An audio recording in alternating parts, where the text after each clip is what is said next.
everyone! Welcome back to my channel. And for today's vlog, magluluto po tayo ng munggo. So I hope samahan niyo po ako guys sa aking pagluluto. So ito po yung mga sangkap na ating gagamitin. So meron po ako ditong thumb size ng ginger.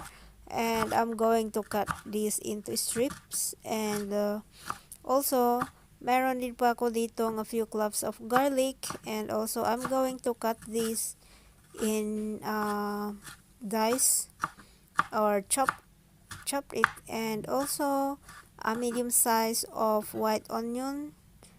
Ayan. And also I already cut here a pork belly and also the ampalaya.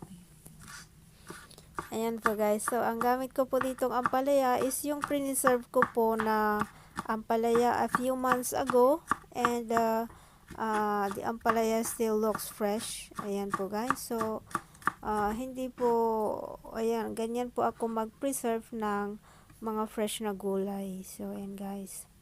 So, ito lamang po ang ating mga sangkap. Simple lamang po and affordable naman po sa ating bulsa, sa ating budget. Ayan po guys.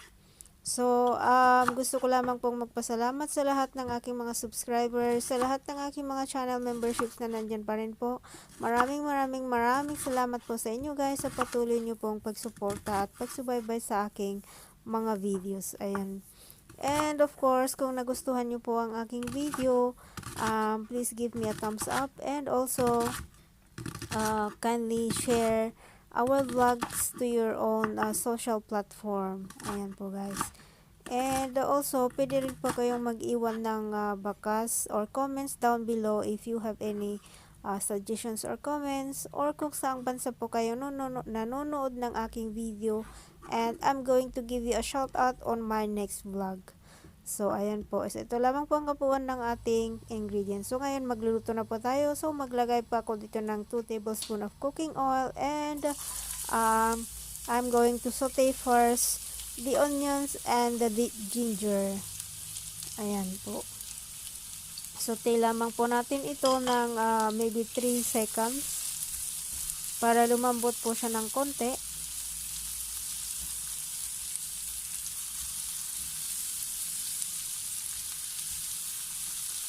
Ayan. And after that, ilalagay po natin ngayon ang ating garlic.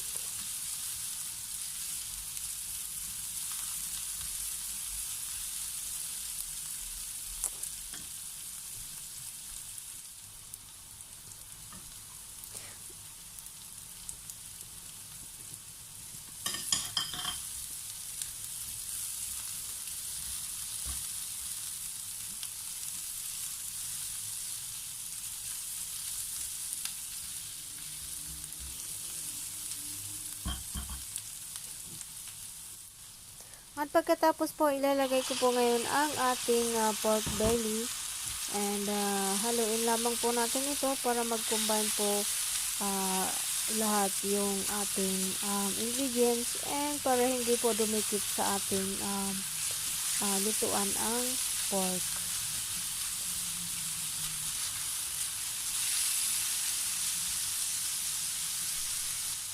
And after that, ayan, haluin lamang po natin ito. Huwag po natin pabayaan na dumikit. Pero okay lang din po kung yung pan nyo is non-sticky. Ayan.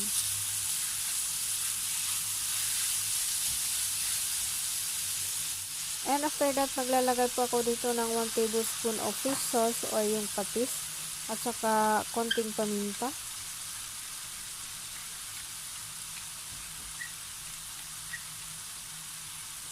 And after that, give it a stir, and then cover it, and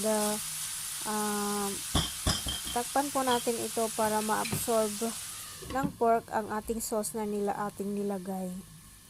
Ayan guys, so after 5 minutes, isi-check po natin ito. So ito na po siya, and hahaluin po muna natin ito.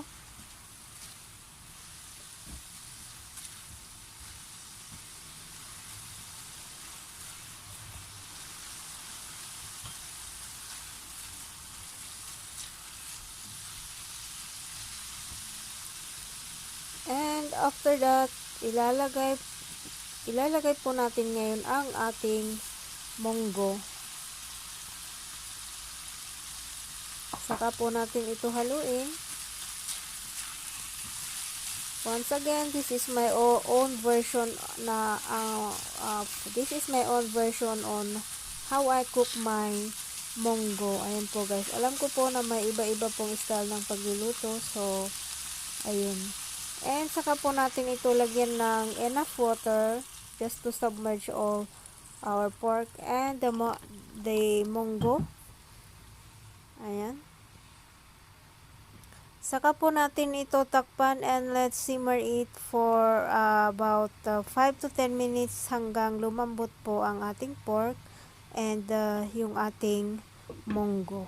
Ayan po guys.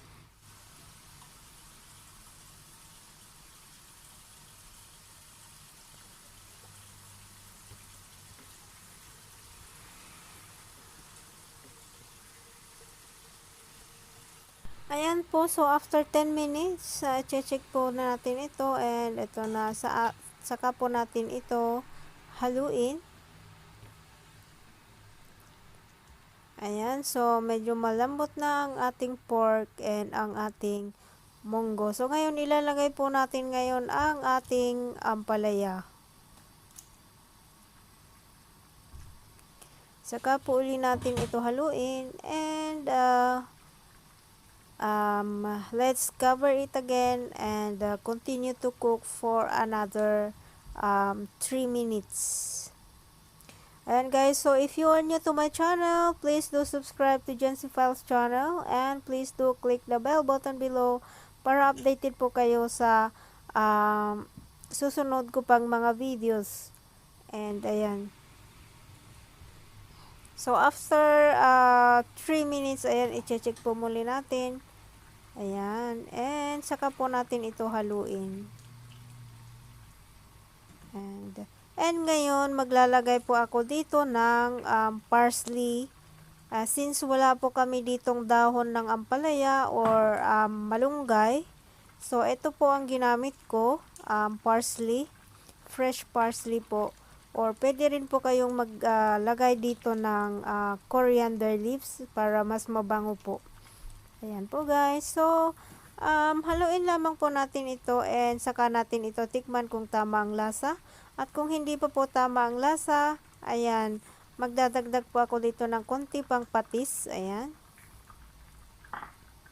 And then, saka uli natin haluin para mag-combine lahat ng ating mga ingredients and para pantay-pantay ang lasa ng ating niluluto. Ayan po guys. So, ito na ang ating munggo with ampalaya and parsley.